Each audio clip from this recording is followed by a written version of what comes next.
Radio Doxa. Transmitiendo la palabra desde Monterrey, Nuevo León, México. Para ti, Radio Doxa.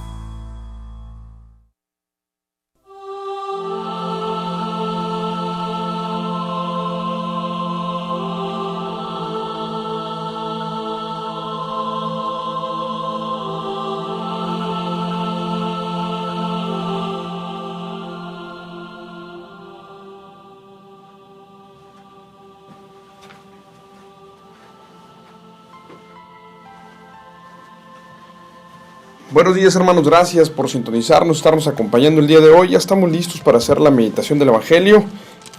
Para quienes quieran acompañarnos por ahí con sus Biblias, les recuerdo que el Evangelio del día de hoy es el Evangelio de San Lucas, capítulo 19, versículos del 45 al 48.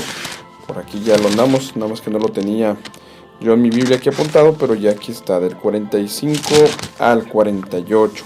Para quienes quieran acompañarnos por ahí con sus Biblias y así poder meditar junto a la palabra de Dios. Siempre les recuerdo que es muy importante que ustedes lean la Biblia, porque en la Biblia está la verdad.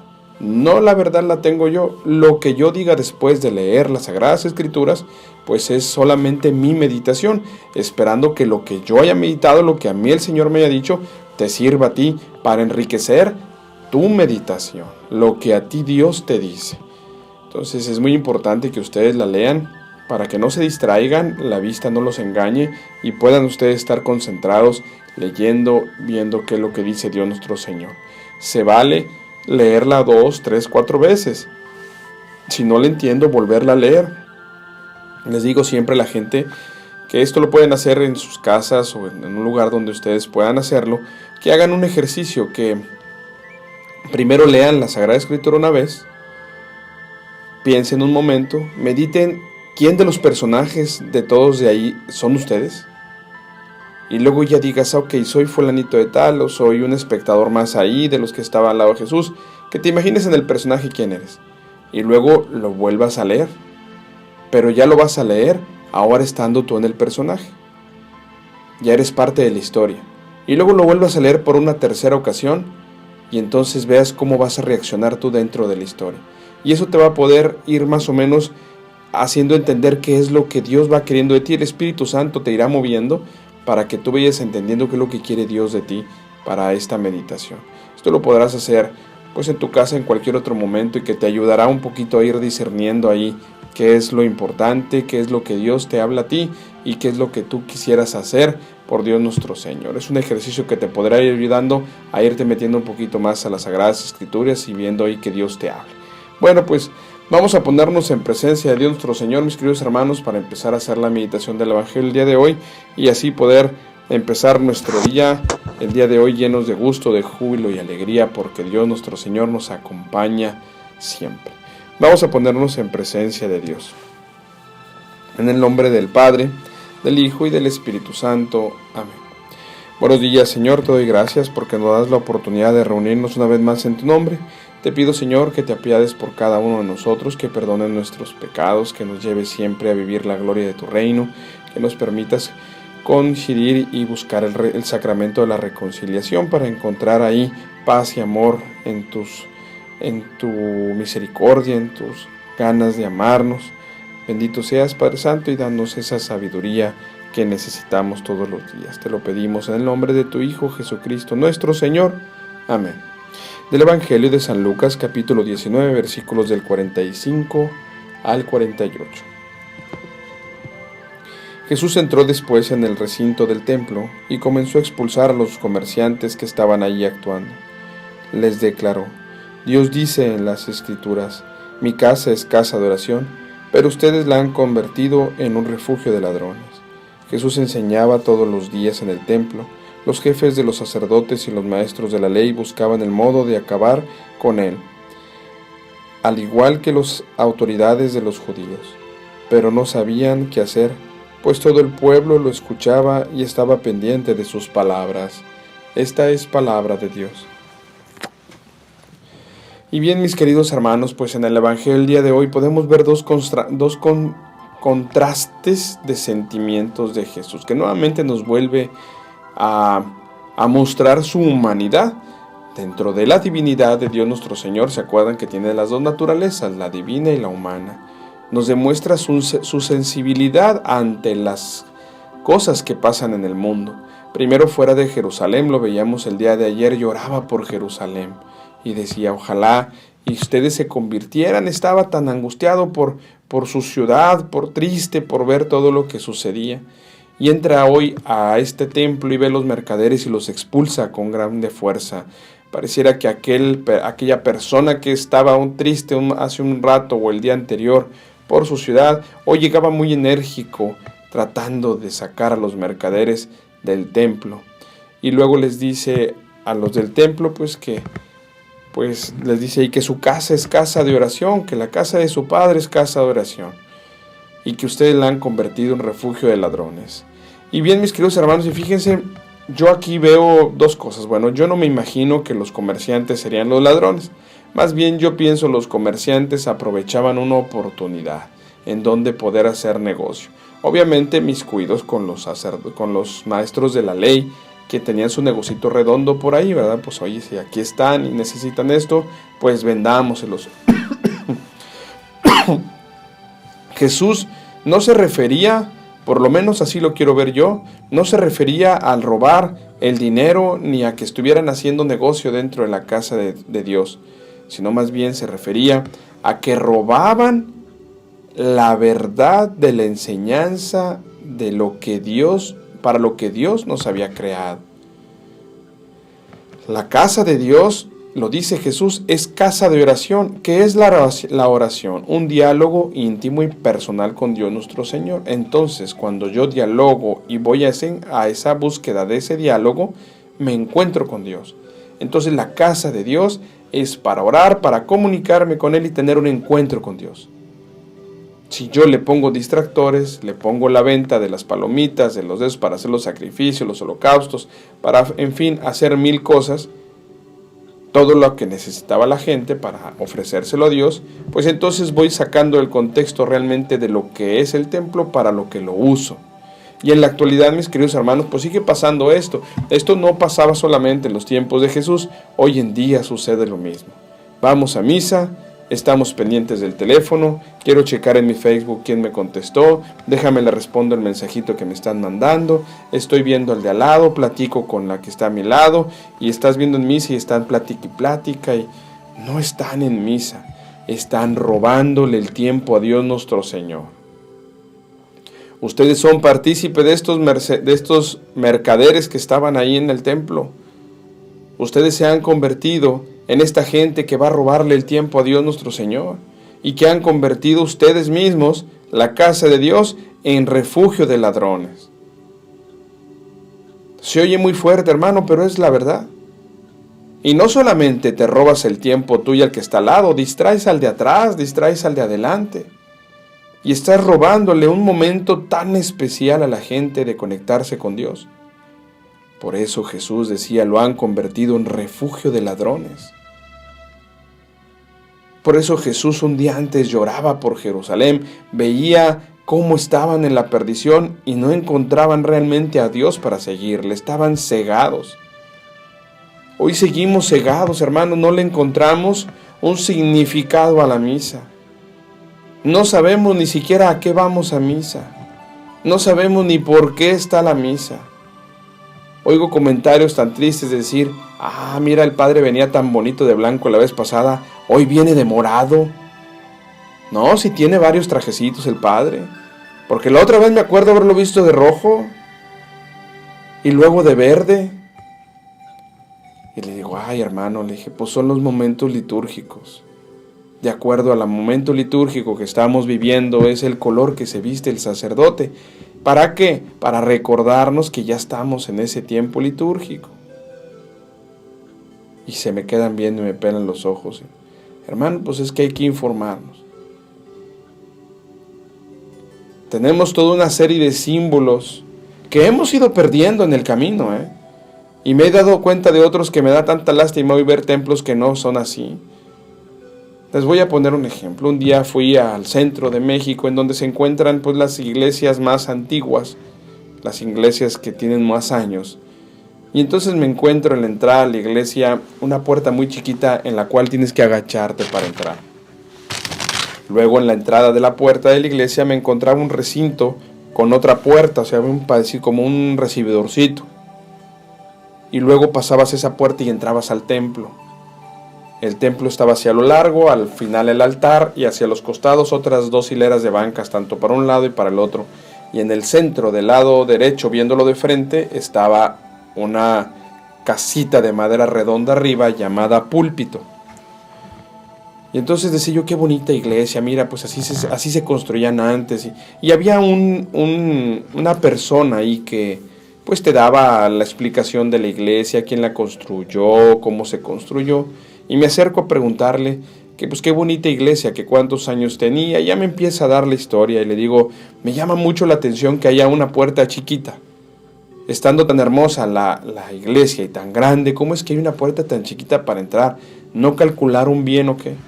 Y me dice esta persona, déjame te platico cómo es este rollo. Cuando los españoles llegan y nos conquistan y entonces nos traen la religión cristiana para que conozcamos a Jesús, los indios no se quitaban el sombrero para entrar al templo, ni tampoco estaban acostumbrados a hacer una reverencia porque entraban a la casa de Dios. Entonces los españoles decidieron hacer una puerta chiquita y angosta para que en el momento que el indio entrara, en automático se quitara el sombrero para poder entrar. Y cuando entraba se agachaba para entrar y ya estaba haciendo una reverencia a Dios. La hacía de una manera obligada. Pero el español se aseguraba que todos se quitaban el sombrero y le hacían una reverencia a Jesucristo. Me llamó mucho la atención, dije, ahora mira, pues como ante una ignorancia, ante imponer una religión nueva que no conocían en ese entonces, tenían que ir haciendo ciertas cosas para que las cosas fueran dándole un sentido. Y luego me dice, ya hay un jolecito aquí en la entrada, tú traes muchos pendientes, broncas, traes problemas, la idea es que todo lo dejes aquí antes de entrar al templo de Dios. Aquí si tú te fijas en el templo, me dice, hay una como si fuera una cruz. Aquí significaría que en la entrada están los pies de Jesucristo. A los pies de Jesús dejamos todos nuestros problemas. Dije, oye, qué interesante, seguimos entrando. Me empieza a explicar las pinturas de que fueron hechas, en qué siglo, las bancas, todo esto. Me dice, mira, este es el cuerpo de Cristo. Y los brazos a los costados. En la cabeza está el sacerdote. Ahí es de donde inicia la misa. Pero donde se predica la palabra de Dios, o se predicaba en ese entonces, es en ese balconcito de arriba llamado púlpito. Y se le llama púlpito porque viene la palabra de palpitación del corazón. Desde el corazón de Jesús se emanaba el evangelio. Se decía la palabra de Dios. Desde el corazón de Jesús. Hermanos, me quedaba pensando y yo decía, ¿cuándo fue que perdimos todo esto? ¿Cuándo fue que le fuimos perdiendo un sentido a lo hermoso que es vivir la palabra de Dios? Hoy vemos templos, mis queridos hermanos, sin ningún son ni razón, como Dios les da a entender a los sacerdotes, levantan templos. Me dice por ahí después, platicando esto con un sacerdote, le digo, oye, ¿por qué hemos cambiado todo esto que es tan hermoso, encontrarle un sentido, donde el sacerdote no es el sacerdote el que da la homilía, el que la da es Jesús a través de él? Entonces por eso tendría que estar en el corazón de Jesús, en donde dice, quien te hable es Dios y soy un instrumento de él. Antes los templos, en donde lo más importante del templo era el altar, en donde se hacía el sacrificio. Cada vez que el sacerdote levanta el cuerpo y la sangre de Cristo, está sucediendo el sacrificio del cordero. Lo que hacían antes, que era matar borregos o matar tortolitas o lo que fuera para ofrecerle en el holocausto un sacrificio a Dios nuestro Señor, pues fue Jesús ahora quien muere por nosotros, quien lo matan. Entonces en este holocausto, en el sacrificio del Hijo de Dios, pues es para nuestra salvación. Y cada vez que hacemos la presentación del cuerpo y la sangre de Cristo, el sacerdote en el altar, está sucediendo este sacrificio del Cordero. Entonces ahí está el sacrificio representado, lo que se viene haciendo ahora, pero nada más que ahora en el cuerpo y la sangre de Cristo. Entonces el altar, como era lo más importante, en donde se hacía el sacrificio del Cordero, donde nuevamente representábamos que Jesús había muerto por todos nuestros pecados, el altar era lo más alto de la misa, de la iglesia, perdón. La silla del sacerdote quedaba atrás y abajo. Hoy, mis queridos hermanos, en los templos pareciera que todo es al revés. El altar queda abajo, la silla del sacerdote en lo más alto, y entre más grande, más bonita, y entre más bonito se va nuestro sacerdote, mejor. Va perdiendo el sentido de quién es el importante en la misa. Vemos templos que no le encontramos significado. Antes todo tenía un significado. Entrabas al templo, había un primer escalón y ahí estaba la pila bautismal, haciendo un significado de que abajo de ese escalón, pues era el pueblo de Dios. Y arriba de este escalón, bueno, es un escalón que divide al pueblo de Dios y a Dios. Por eso en ese escalón estaba la pila bautismal, significando que sales del pueblo para entrar a un terreno de Dios en donde vas a ser bautizado por el Espíritu Santo. Obviamente todo esto son simbólicos, ¿verdad? Son signos de que tú vayas dándote cuenta que es, pero nadie nos lo explica. Y luego hay 3 escalones antes de subir al altar, que es Dios Padre, Dios Hijo y Dios Espíritu Santo. Eso es lo que significan esos 3 escalones. Me podré, mi querido hermano, quedarme aquí toda una buena tarde tratándote de explicar toda la simbología que existe en nuestros templos y que todo está llamado para que nosotros nos vayamos evangelizando, pero no hay nadie que nos explique esto. Hay una misa explicada del Padre Ernesto María Caro que la pueden revisar, ya la tiene en su página de evangelizacionactiva.org o evangelizacionactiva.mx. Ahí hay una misa explicada en sus cursos donde pueden ver todo lo que sucede. Él viene explicando desde cómo se viste, por qué se viste, cómo todo este rollo, y está muy padre esa misa. Ahí podrán aprender ustedes un poco más acerca de la misa, de qué es lo que se lleva. Y entonces, mis queridos hermanos, pues redundando un poquito, me salió un poquito el tema, pero se me hace muy interesante. Más bien no me salí del tema, me salí de la meditación, porque el tema viene muy ad hoc a lo de la meditación. Dios nos llama a que no seamos ladrones del templo, y nosotros hemos sido ladrones del templo porque ni siquiera sabemos a lo que vamos. No conocemos lo que enriquece nuestra iglesia. Entonces, pues, ¿qué puedo hacer? Todo lo que sea. Voy en chora a misa, en chanclas, todo despeinado. He visto gente casi que parece que va en pijama, con esa falta de respeto, porque no conoce. Digo, yo no creo que vaya a ofender a Dios, sino simplemente desconoce a dónde va. Gente con chicle dentro de la iglesia, gente sacándose el chicle y pegándolo abajo de la banca, platicando con el de lado, contestando el teléfono. Un sinfín de series de falta de valores, de responsabilidad, de falta de respeto. En fin, habría muchos adjetivos o muchos adjetivos calificativos que pudiéramos ponerle a todas las acciones que realizamos dentro del templo en misa. Y yo quiero pensar, mi querido hermano, que todo esto es por ignorancia, porque no nos hemos preocupado por tratar de entender o saber más. Nosotros, hermanos, seguimos siendo ladrones en el templo. Utilizamos el templo para ser un refugio de ladrones, como nos lo dice hoy Jesús.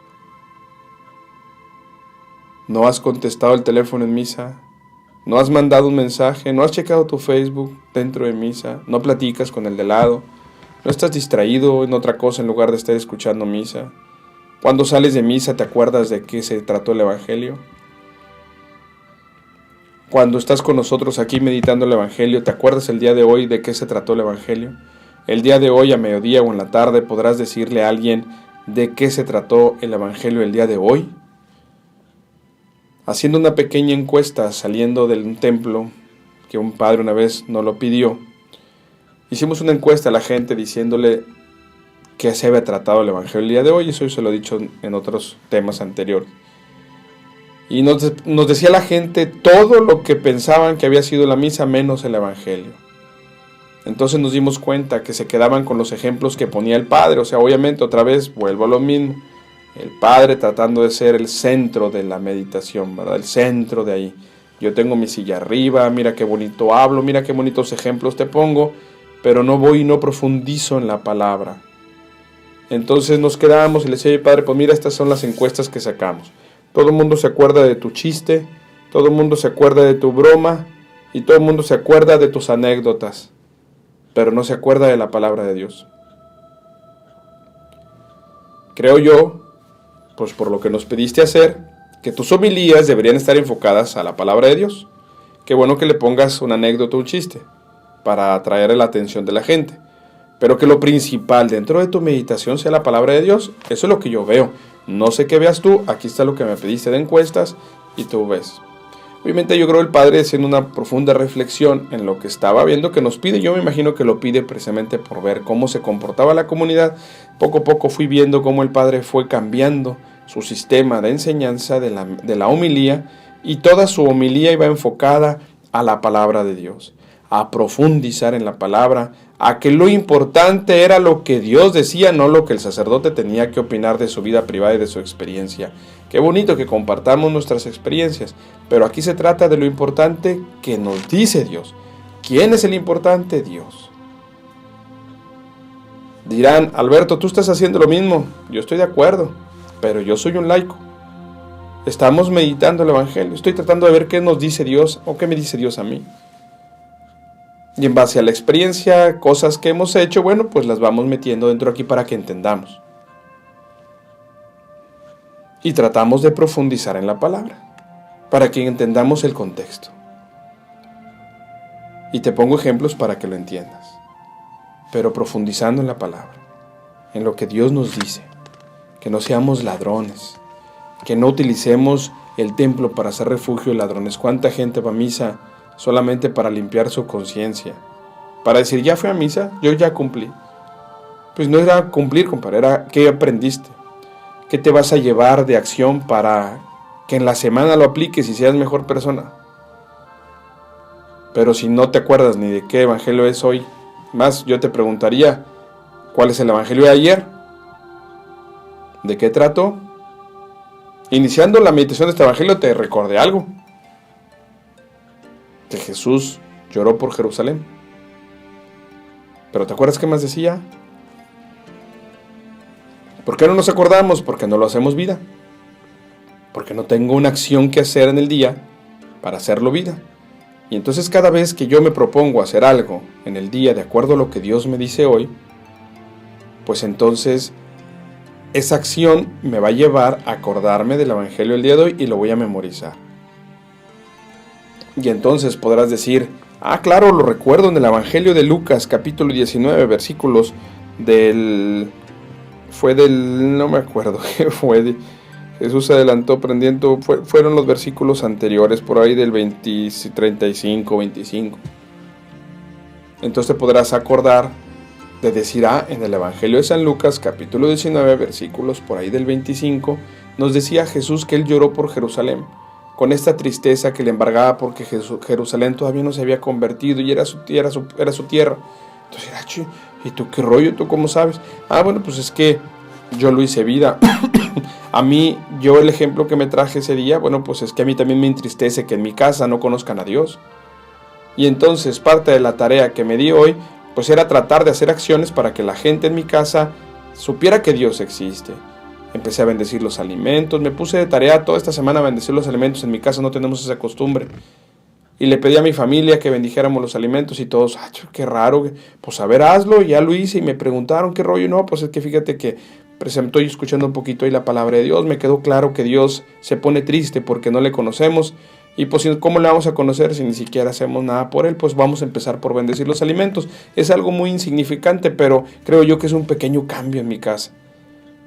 Al siguiente día hicimos todos la oración y durante toda la semana todos hicimos la oración. Terminando esa semana, en mi casa dijeron, oye, qué padre bendecir los alimentos. Y luego por ahí sucedieron experiencias de que, oye, yo fui a cenar y bendije los alimentos, bien raro, porque hasta mis amigos se me quedaban viendo. Hermanos, ese es el principio del cristianismo, empezar a cambiar. Para complacer a Jesús, para para que Jesús nos vea con buenos ojos y entonces diga, ya no estoy triste por ti, Jerusalén, ya no lloro por ti, porque te has convertido, porque has cambiado, porque te has regresado a la casa del Padre, porque ya no conviertes los templos en refugio de ladrones, porque ya no le robas el tiempo a la gente, porque pones atención en la homilía, porque te llevas un mensaje de paz, de amor, de alegría, lo compartes con tus hermanos, eres un cambio en la sociedad, tú eres un verdadero hijo mío, estoy alegre por ti. Pero todo es poco a poco, hermanos. Todo es poco a poco, llevar un pedacito, haz un pequeño esfuerzo, hagamos un pequeño cambio. Algunos me dicen y me escriben en el correo que por qué yo no doy la tarea del día, porque terminando la meditación no digo yo, bueno hermanos, hoy hagamos esto, porque es lo que Dios me dice a mí. Yo te pudiera haber dicho ayer, oye, bueno, pues para que pongamos esto, hagamos toda la bendición de los alimentos. Pues sí, yo ya la hago y pues eso ya lo hago, ¿y ahora qué? O sea, eso es lo que Dios me diría a mí. ¿Qué te dice a ti? Yo te puedo poner en la acción para que la hagas, pero pues a lo mejor no es lo que Dios te dice a ti. Y si no es lo que Dios te dice a ti, pues no lo vas a hacer. O lo vas a hacer al regañadientas, no le vas a encontrar un sabor a la vida. Y entonces lo que va a pasar, que lejos de enamorarte de Dios y lejos de hacer algo para ti de provecho, pues entonces te va a hacer algo pesado, algo cansado. Es decir, ¿sabes qué? Ya mejor ni lo escucho. Y la intención no es que te vayas, la intención es que le escuches al Señor cada vez más. Pidámosles, mis queridos hermanos, a Dios nuestro Señor, pues nos dé esa gracia de seguirle, esa gracia de interés por seguir escuchando su palabra, por seguir aprendiendo de Él. Pídele de todo corazón. Dios, es un Padre, es un Dios amoroso, que está ávido de que su hijo se convierta, que regrese a la casa del Padre. Seguro si tú se lo pides, Él te lo concederá. Él es el que está más interesado que tú cambies, que tú te transformes. Si se lo pides, claro que te lo va a conceder. Es como tu hijo que no quiere estudiar y que no quiere ir a la escuela y tú estás preocupado porque tiene que ir a la escuela, tiene que aprender, tiene que ser alguien en la vida. Imagínate un día que llegue tu hijo, papá, enséñame cómo son las matemáticas, enséñame a estudiar porque no sé. ¿Qué le vas a decir? Claro, hijo, yo quiero que tú aprendas, ven, yo te enseño. Gustoso lo vas a hacer. Dios nuestro Señor está ávido de que regreses a Él, a la casa del Padre, darte un abrazo, un beso, decirte, hijo, bienvenido. Estabas perdido, pero te encontré. Si se lo pides, claro que te lo va a conceder. De eso está ansioso Dios nuestro Señor, que regreses a Él. Pídeselo. Señor, ayúdame a encontrarte. Ayúdame a seguirte. Claro que te lo va a conceder, pero en un instante, hermano.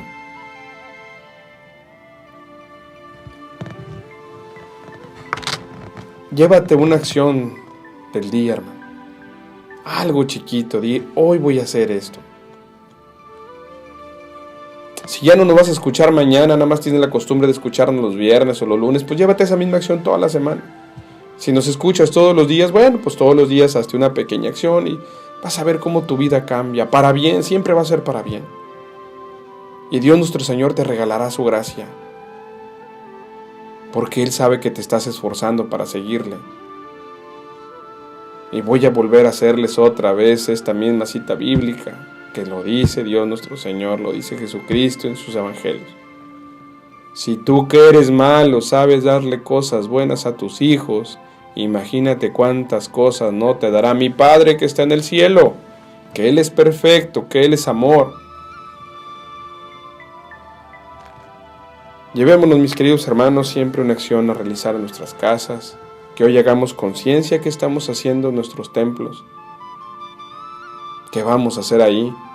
Si vamos a dejar de ser unos ladrones del tiempo, un refugio de ladrones, o nos vamos a convertir hoy en verdaderos discípulos de Jesús, a ir a escuchar la palabra de Dios cuando vamos a misa. Te pedimos, Padre Santo, nos ayudes a encomendarte a ti todos los días, nos des la fuerza y el valor y las gracias necesarias para ir a escuchar tu palabra, para quitar cualquier distractor de nuestra mente, para ser ejemplo tuyo de que tú vives en nosotros y que la gente al convivir con nosotros vea que se puede vivir en paz, en alegría, porque tú moras y vives en cada uno de los que te seguimos. Todo esto, Señor, no te lo quiero pedir en nuestro nombre, sino te lo quiero pedir en el nombre de tu Hijo, Jesucristo nuestro Señor, que vive y reina en la unidad del Espíritu Santo, y es un solo Dios por los siglos de los siglos. Amén. Y que la bendición de Dios Padre, Hijo y Espíritu Santo se encuentre siempre sobre todos nosotros y nos acompañe para siempre. Muchas gracias, hermano, gracias por habernos escuchado, habernos acompañado. Mi nombre es Alberto Mata, mi correo alberto@radiodoxa.com para cualquier cosa que yo te pueda servir o ayudar. Con todo gusto estoy ahí para hacerlo. Gracias a todos los que nos han ayudado y que nos han empezado a aportar una pequeña parte económica para seguirnos ayudando. Invito a todos aquellos que Dios mueva su corazón, a quienes quieran que esto siga, que esto no acabe, que esto pueda seguir cada vez llegando a más gente, pues que nos ayuden con alguna aportación económica, ya que nos es imposible seguir manteniendo este lugar, que en la actualidad solamente lo manteníamos mi esposa y un servidor. Mi familia y un servidor mantienen todo esto al aire. Nosotros somos los que ponemos los recursos para que haya luz, internet, computadoras, micrófonos, etcétera, etcétera.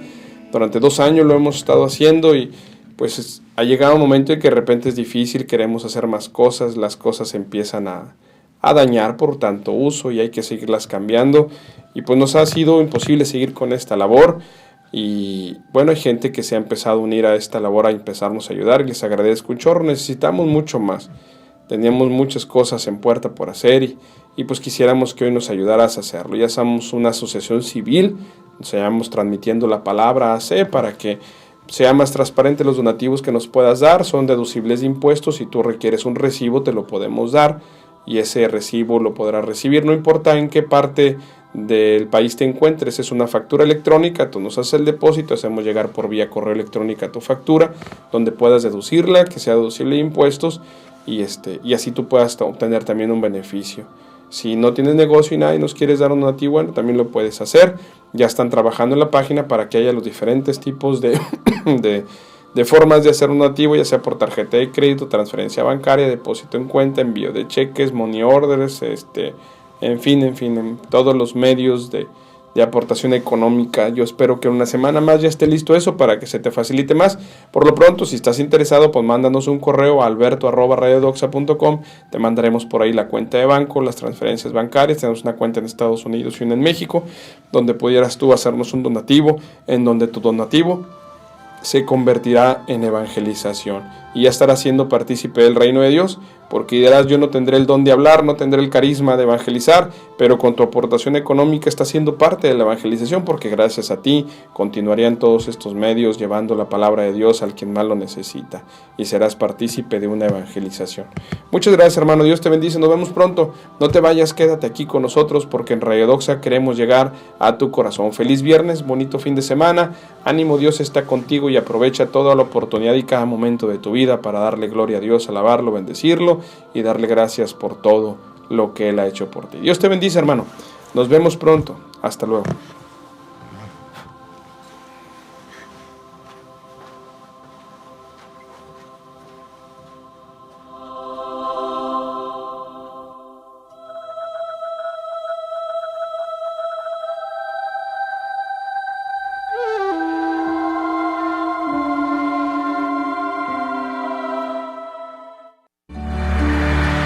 Alabado seas por siempre, Señor.